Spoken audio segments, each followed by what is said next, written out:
It happened at 8:07 a.m., right when the cafe got loud. People in suits. Phones buzzing. Laptops open like shields. The Bluebell Roast was one of those "we're not Starbucks" shops where espresso came with attitude and Wi-Fi came with a purchase. And that morning, Wes, 34, covered in grease stains and sun-worn denim, stepped in for the first time. He just needed coffee. Nothing fancy. Nothing phoned. But the woman in front of him, manicured, manic, mid-40s, noticed him immediately. She turned her head, sniffed, and whispered to her friend a little too loudly, "He smells like a garage." Her friend giggled. Wes didn't flinch. He'd heard worse. Mechanics get used to being invisible or inconvenient. Still, he waited in line. Patient. Hands still stained from replacing a clutch at sunrise. The barista, barely 20 and clearly over it, looked up. "You here to, fix something?" Wes shook his head. "Just coffee. Black." The woman chimed in again. "You could at least wash your hands if you're going to stand in a place that serves food." Now people were watching. A man in a corner booth looked up from his book. A girl with headphones paused her music. The mood shifted, just enough for embarrassment to take root. Wes didn't move. He just reached for his wallet quietly. That's when another voice spoke. Even. Quiet as sunrise but sharper than a blade. "Strange. I smell work ethic." Everyone turned. At the corner table sat a man in dark jeans and a soft gray hoodie. Hair tucked behind his ears. Calm as gravity. He stood, walked slowly toward the counter, and looked directly at the woman. "You smell like complaint." The beat. Silence. Then he turned to Wes. "Can I buy your coffee?" Wes hesitated. "I got it, man, but, thanks." The man nodded, then placed a $20 on the counter anyway. "For the next person who smells like they earned their morning." The barista blinked. The woman didn't speak again. And Wes, finally, looked the man in the eye. And realized exactly who had stepped in. Keanu Reeves. Not loud. Not staged. Just present. Like a quiet reminder that dignity doesn't always wear a suit. The cafe didn't move for a moment. Even the espresso machine seemed to hold its steam. Keanu picked up his drink, just black coffee, no frills, and returned to his corner table like nothing had happened. Like he hadn't just unglued an entire social hierarchy with a sentence. Wes stood at the counter, still holding his change, not sure whether to laugh or thank the guy again. The woman in heels and sarcasm turned away sharply, muttering something about unprofessionalism as she marched out the door. Her friend followed, eyes glued to the floor. Nobody clapped. Nobody needed to. The air had cleared itself. Wes finally picked up his coffee. "Thanks," he said again, half toward Keanu, half toward the barista who now looked a little more awake. Keanu gave a slight nod. "No need." But Wes paused. Because in his world, people don't stand up for the guy in grease-streaked jeans. They avoid him, or patronize him, or assume he's delivering something and in the wrong place. So he stepped over to the corner table. "Look, I don't mean to bug you," Wes said. "But that meant something." Keanu looked up. "So did your silence." Wes blinked.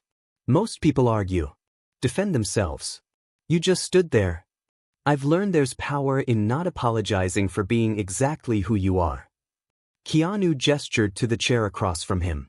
Wes hesitated, then sat. The table between them was quiet, but not awkward. It was the kind of quiet that made you realize how loud the world normally is. "What do you do?" Keanu asked. "Transmission work. Engines. Mostly trucks. Family shop out on Bell River Road." Keanu smiled. "Sounds like work that stays with you." Wes glanced at his hands. "Yeah. Soap helps." "Somewhat." Keanu nodded once. "So does presence." They sat in silence for a moment. Then Keanu reached into his hoodie pocket and placed a small card on the table. Blank on one side. On the other, a single line. "The cleanest people are often the ones who've never touched the real work." Wes stared at it. Then chuckled. "That ain't wrong." Keanu slid the card closer. "Keep it. Or pass it to the next person who needs to remember it." Wes pocketed it without a word. He didn't need to say thank you again. Keanu had already heard it, in the quiet, in the calm, in the way Wes hadn't shrunk when the world tried to make him smaller. Wes didn't tell anyone at the shop what happened that morning. Not at first. He walked into Bell River Auto just after 9 a.m., smelling like burnt coffee and diesel, still holding the card in his pocket like it might disintegrate if handled too fast. His dad, Carl, was already under the lift, boots sticking out like a pair of stubborn parentheses. "You stop for coffee or get lost in a podcast again?" Carl called, voice muffled under a muffler. Wes chuckled. "Bit of both." He grabbed his gloves and joined him under the car. Familiar smells, rubber, oil, old metal, settled over him like a second skin. No cameras here. No judgmental eyes. Just busted timing belts and knuckles that wouldn't stay clean. But the moment in the cafe wouldn't leave him. It sat under his ribs like something unsaid. At lunch, he finally pulled the card out and handed it to Carl across their dented metal table in the break room. Carl read it. Then again. "Huh," he grunted. "That's all you got?" Wes asked. Carl leaned back. "You get this online or from someone who actually knows what a crescent wrench is?" "Keanu Reeves gave it to me." Carl blinked. "The movie guy?" Wes nodded. Carl took a long sip of black coffee from a thermos with a cracked Ford Tough sticker on it. "Well," he said, "makes more sense than most preachers." The next day, a teenager walked into the shop. Skinny. Nervous. Hoodie half-zipped. Shoes too clean to have ever stepped in a bay. "You guys hiring?" he asked. Carl looked him up and down. "Experience?" "No, sir. Just tired of being treated like I can't do anything real." Wes stepped forward. "You ever hold a wrench?" The kid shook his head. Wes handed him one. "Now you have." The kid smiled. They gave him a trial day. Cleaning bays. Fetching tools. Listening. His name was Brandon. Quiet. Careful. Always watching. By the end of the week, he left a folded piece of paper on Wes's workbench. "First place I've ever felt useful. Thanks for not making me prove I belong." Wes didn't show the note to Carl. He didn't need to. Because Carl just looked at him and said, "Taught the kid more in a week than some do in a year." Wes smiled and slipped the note next to the card in his wallet. One line from a stranger had turned into 2 lives with purpose. By the end of Brandon's second week, the shop felt lighter. Not easier, auto work never is. But clearer. Fewer sighs. Fewer slammed drawers. More time spent teaching, less barking. Carl noticed it first. He watched Wes show Brandon how to bleed brake lines without rushing him, without snapping. "You were never that patient with me," Carl muttered one afternoon. "You never looked like you needed it," Wes replied. Carl laughed. "Fair." One morning, while Wes was hauling a new set of tires out front, a woman pulled up in a sleek German SUV. She stepped out wearing business heels, sunglasses, and impatience. "I don't have an appointment," she said, "but my engine light's on and I need this done before a meeting." Wes dusted his hands on a rag. "I can take a quick look, but if it needs diagnostics, it'll be tomorrow." She gave a tight smile. "Tomorrow isn't an option. I have meetings all day and a photo shoot tonight. Can't you bump someone?" He looked around. 2 cars were mid-service. Brandon was under a hood, arms deep in a Corolla. Carl was replacing a fan belt for a customer who'd waited a week. "I'm sorry," Wes said calmly. "Everyone's in line. Same as you." She scoffed. "You know who I am?" "No," Wes said. "And that makes this easier." Brandon, listening from a few feet away, tried to hide a smile. The woman huffed, but Wes didn't raise his voice. He didn't fold. He just waited. She finally muttered, "Whatever," and sped off, gravel crunching under overpriced tires. Carl stepped out from the office and raised an eyebrow. "She a VIP?" Wes wiped his hands. "She wanted to be." Carl smirked. "Good answer." That afternoon, a local high school auto teacher stopped by the shop. "Looking for placement partners," he said. "Got a couple seniors who need mentorship hours." Carl started to shrug it off. But Wes said, "We'll take 2. Brandon looked up, surprised. Wes nodded at him. "And you'll help me train them?" Brandon blinked. "Me? You've got more to give than you think." That night, Wes sat on the back steps of the shop, alone, watching the sky shift into that strange blue-gray dusk that made everything feel like memory. He pulled the card from his wallet, the one Keanu gave him, ran a thumb over the sentence again. The cleanest people are often the ones who've never touched the real work. Then he flipped it over and wrote one more line on the blank side. But the ones who've done the work, they don't need to shout. He folded it again, tucked it back, and smiled. Word got around. Not in headlines. Inside comments. In shared stories over morning coffee at gas stations. In a customer's voice when they said, "There's this place over on Bell River, they treated me like I mattered." People started showing up who didn't care about polished floors or scented lobbies. They came for something else. A woman in scrubs who needed her brakes bled before her night shift. A teacher with a busted axle and a half-tank of patience. A kid who didn't talk much but always watched Wes's hands when he worked. Wes didn't talk more than necessary. But he started writing. On scraps of cardboard. On receipts. On the backs of unpaid invoices waiting to be filed. Simple things. Your work has worth. Hands that build don't need to beg. You don't have to be clean to be respected.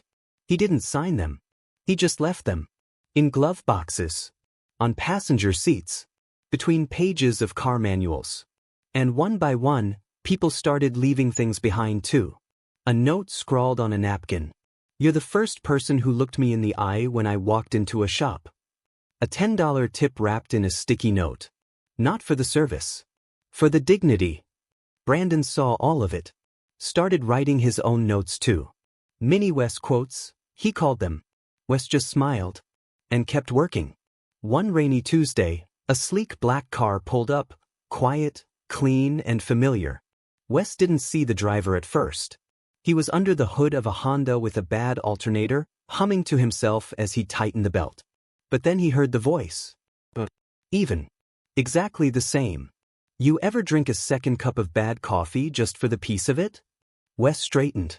Turned. There he was. Flannel again. Hair tucked behind his ears. Calm like sunrise. Keanu Reeves. Wes blinked. You keep showing up at the weirdest times. Keanu smiled. I only follow roads that matter. Brandon, seeing him from the garage door, nearly dropped a wrench. Keanu stepped forward. I heard about this place, he said. A friend of mine showed me a sticky note someone left in his glove box. It had your words on it. Wes looked down, hands dirty again. I thought you lived in a bigger world than this. I live in whatever world I want to believe in, Keanu said. He paused. And right now? I believe in this one. Wes didn't speak. Didn't need to.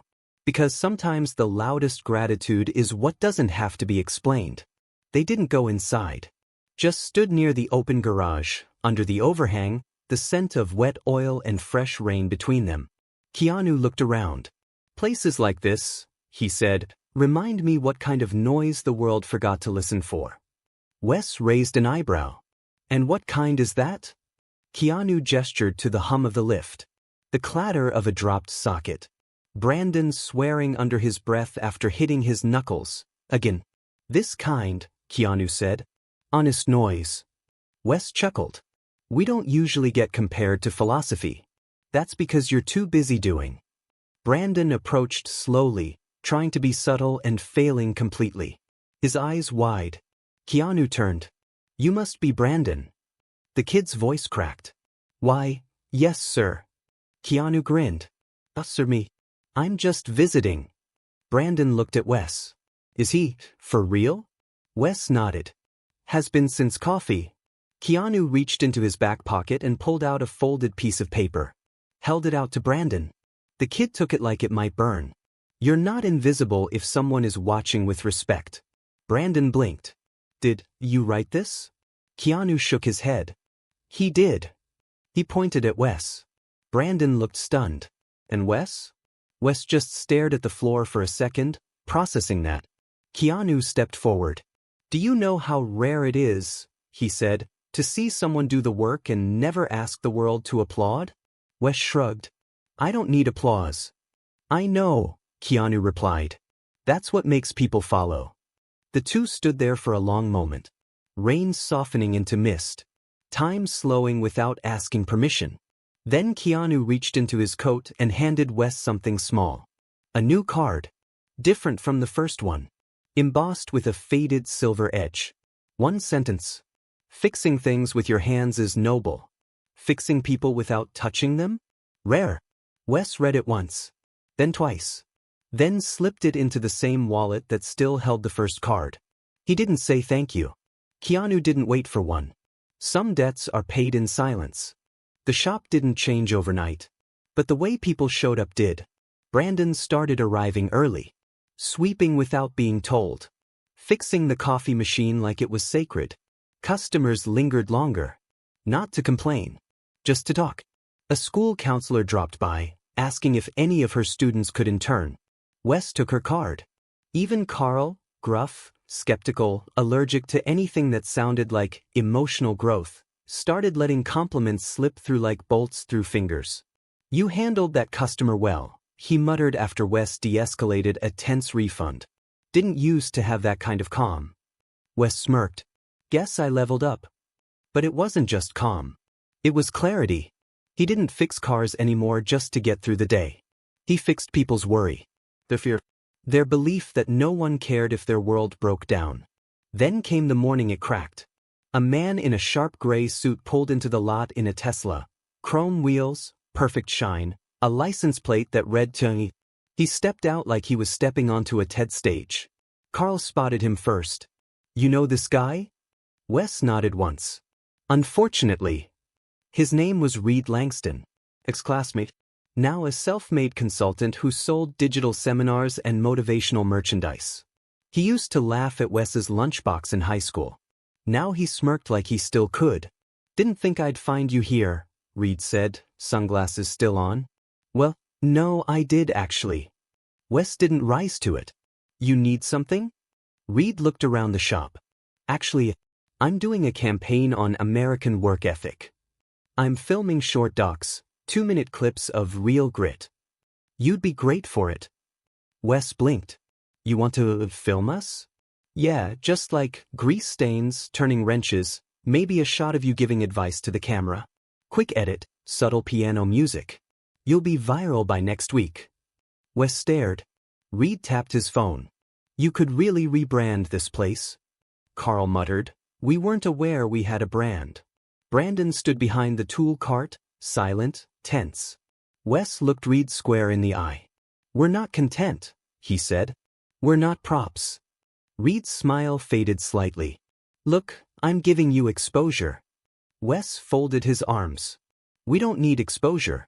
We need people to show up and not treat work like it needs subtitles. Reed hesitated, then laughed. Same Wes. Always a little too proud. Wes nodded slowly. And you're still chasing microphones because you don't trust your silence. Reed's face tightened. He left without filming. Carl looked at Wes and muttered, hot damn. Brandon handed Wes a note on a post-it after Reed drove away. He had the camera. But you had the audience. The Reed encounter lingered. Not because Wes regretted what he said, but because a part of him wondered if maybe being louder would help. That night he scrolled through Reed's website. Dozens of polished videos. Perfect lighting. Catchy slogans like, you are the brand, and monetize your grit. Thousands of followers. Applause. And Wes? Still fixing carburetors in a garage that smelled like sweat and WD-40. He shut the screen, annoyed. Not jealous. Just unsure. The world didn't clap for dignity. It clapped for spectacle. And his kind of quiet? Didn't trend. The next day, it rained hard. Customers canceled appointments. A part delivery got delayed. Carl left early for a doctor's checkup. The shop felt heavy. Around 4 p.m., a kid came by. Maybe 12. Hoodie 2 sizes too big. Shoes soaked. Eyes darting. He walked up to the front and just stood there. Wes opened the bay door. Something wrong? The kid held up a crumpled note. It was the same one Wes had left weeks ago in someone's glove box. You don't have to be clean to be respected. On the back, scrawled in messy handwriting. My brother found this. He left. But I kept it. Can I sit here for a bit? Wes blinked. then opened the door wider. Yeah. Come here. The kid sat on an upturned milk crate. Said nothing. Just listened. To the sound of Brandon hammering a rusted bolt. To the music Carl had left playing on the radio, an old blues track that hummed like memory. Wes offered him a can of orange soda.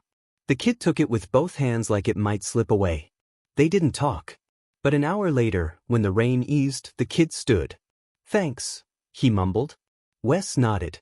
You ever need a place to sit again, you come back. The kid paused. Are you the guy from the video? Wes frowned. What video? Some guy online posted about you. Said you told him no. Wes exhaled. Yeah, I'm that guy. The kid smiled. Cool. Then he left. Just like that. That night, Wes sat on the back steps again. Pulled out his notebook. Wrote only one thing. Louder isn't stronger. Stronger is when someone silent knows where to go. He looked up at the sky. Still overcast. But not empty. The video surfaced 2 days later. Not from Reed. From someone else. A blurry, 2-minute clip from the shop's parking lot. Just audio mostly. Wes telling Reed, we're not content. We're not props. And Reed, laughing it off. Posted anonymously. But it spread. Not like a wildfire. Like a steady tide. Comments flooded in. Respect to the guy who knows the value of real work. We need more voices like his. Quiet but clear. Didn't even ask for followers. That's how you know it's real. Wes didn't have a social media account. But Brandon did. He walked into the shop holding his phone up like it was sacred.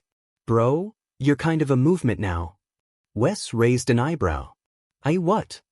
Hashtag Bell River Guy is trending. Carl yelled from under a truck. We charging for hashtags now? Wes laughed. Shook his head.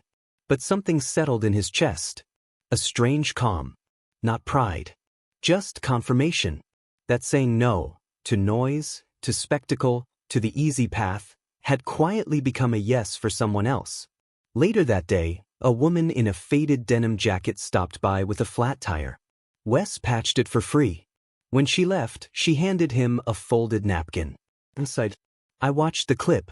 My son's been afraid to apply for a trade job. I showed him your words. He filled out the application. Thanks for reminding him that quiet isn't weak. That evening, a familiar black car pulled up. Same flannel. Same quiet. Keanu stepped out holding a takeout bag. I figured the world's loud enough today, he said. You probably forgot to eat. Wes smirked. What is it? Something simple. They sat on the back steps. 2 men, both tired, both watching the last edge of light disappear behind the garage roof. Keanu sipped coffee. Wes chewed quietly. You made a choice, Keanu said finally. I made a stand. Keanu nodded. They're the same thing. Wes looked at him. You ever get tired of being the quiet one? Keanu chuckled. Every day. But then someone speaks louder for the wrong reasons, and I remember why I stay that way. Wes leaned back. I think I get it now. Doesn't mean it's easy, Keanu said. No, Wes replied. But it's enough. They sat in silence. Not because there was nothing to say, but because some conversations echo better when you leave room for them. A week later, the shop looked the same. Same cracked pavement. Same faded sign. Same sound of compressed air and cursing from under lifts. But something felt different. Wes noticed it in the way customers waited, with patience, not suspicion. In the way Carl started keeping a stack of blank note cards in the office drawer. In the way Brandon began mentoring the younger intern without needing to be told. They weren't copying him. They were continuing him. One afternoon, a delivery guy came in, young, headphones on, hoodie half-zipped. He looked around like he didn't belong. I'm just dropping off parts, he mumbled. Wes took the box, signed a screen, and said, You okay? The guy shrugged. Long day. People don't talk to me unless something's wrong. Wes paused. Then reached into the drawer by the register. Pulled out one of the note cards. You matter even when the work is invisible. He folded it, handed it over. The guy looked at it like it was a paycheck. Thanks, man. Wes nodded. Anytime. That evening, after close, Wes stayed late. He walked the shop in the dark, touched the edge of each workbench, paused at the locker where Brandon had stuck a tomato sticker as a joke, and finally stood at the wall near the back door, where he'd quietly started pinning notes he found, or was given, or left behind by customers too shy to speak. It had grown. There were over 40 now. All shapes. All kinds. Napkins. Scraps of cardboard. The inside of a fast food bag.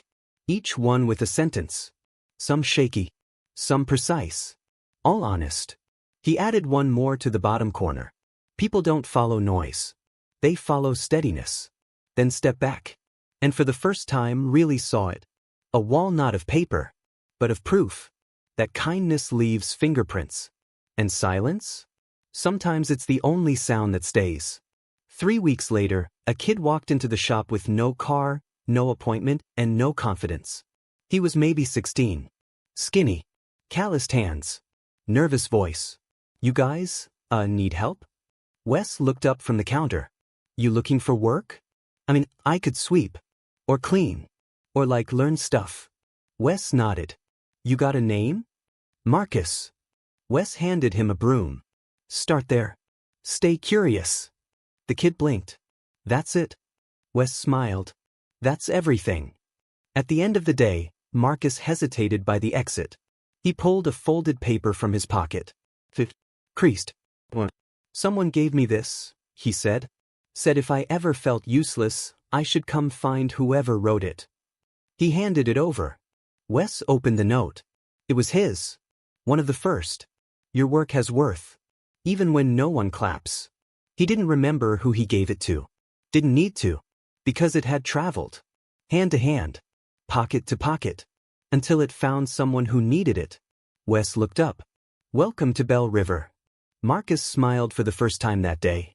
That night, Wes walked home under a sky full of slow clouds and quiet stars. He didn't check social media. Didn't track his mentions. Didn't rehearse what he'd say if someone called him a hero. Instead, he stopped by the cafe from weeks ago. It was mostly empty. Same countertop. Same machines. A new kid behind the bar. Wes ordered coffee. Sat in the same corner booth. And pulled a pen from his jacket. He scribbled on a napkin, folded it once, and left it under his cup. They won't always say thank you. Say it to yourself anyway. Then he stood. Walked out into the night. Hands still stained. Back straight. Quiet. And stronger than ever. Not everyone gets applause. Not everyone gets a spotlight. But some people, like Wes, leave something better than noise. They leave dignity. Not for recognition. But for the kid who walks in next. The one who needs a hand. Or a sentence. Or just someone who doesn't look away. Speech balloon, tell us. Who gave you your first quiet push? Loudspeakers, share this story with someone who never stopped showing up. Movie camera and subscribe, because the world still needs voices that speak without shouting.